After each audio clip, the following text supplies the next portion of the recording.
Welcome to a Show Me that's going to cover some basic embryology.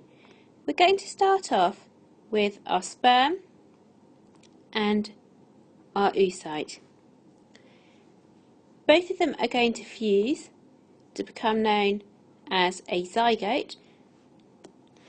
A zygote contains 46 chromosomes. From here, our zygote is going to rapidly divide through the process of mitosis into 2 cells, and then by day 3 into 16 cells.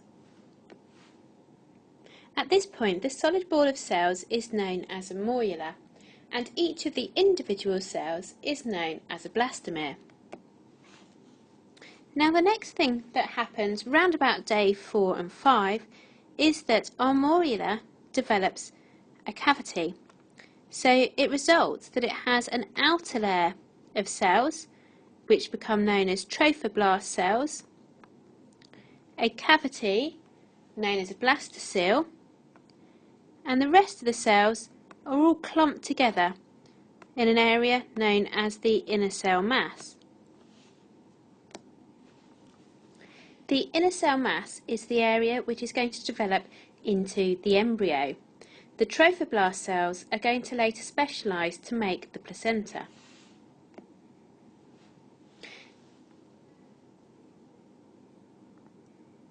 This now needs to travel down the uterine tube to then implant into the endometrial lining of the uterus. I'm going to draw the lining of the endometrium just around here, very roughly in blue cells.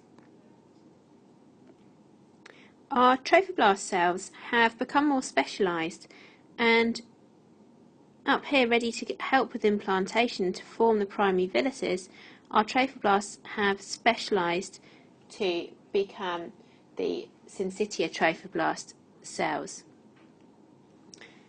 The layer that remain round here are known as cytotrophoblasts. Importantly, this is by day 6 and 7, our inner cell mass has become highly organised. The mass is now arranged into a layer here known as the epiblast, and then a layer underneath it known as the hypoblast. The epiblast layer later splits to form the amniotic cavity. What happens next is a process called gastrulation. Gastrulation is the process by which these two layers, the epiblast and the hypoblast, are reconfigured to give the 3 distinct layers that form the body. To do this, we're going to now cut our embryo in the coronal section. So we have our epiblast layer. We have a little something called the primitive streak in the middle, and beneath our epiblast, just as you can see there, we have our hypoblast layer. Now what happens to this outer epiblast layer is that cells from it come along and they migrate this way. They go down through the primitive streak and replace and invade the hypoblast.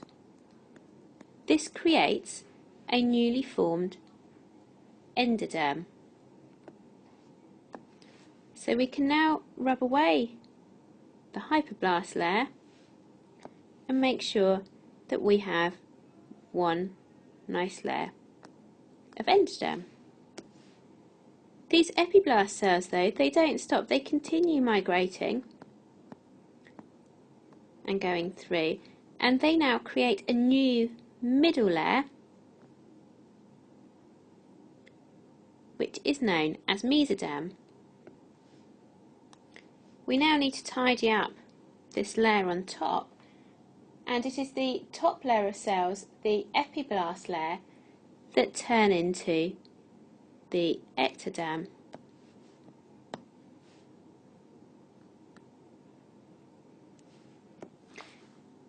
from here on, it's the folding of the embryo that creates these layers into their final places. But an easy thing to help you remember is that the endoderm is the inside lining and will go to form things such as the GI tract.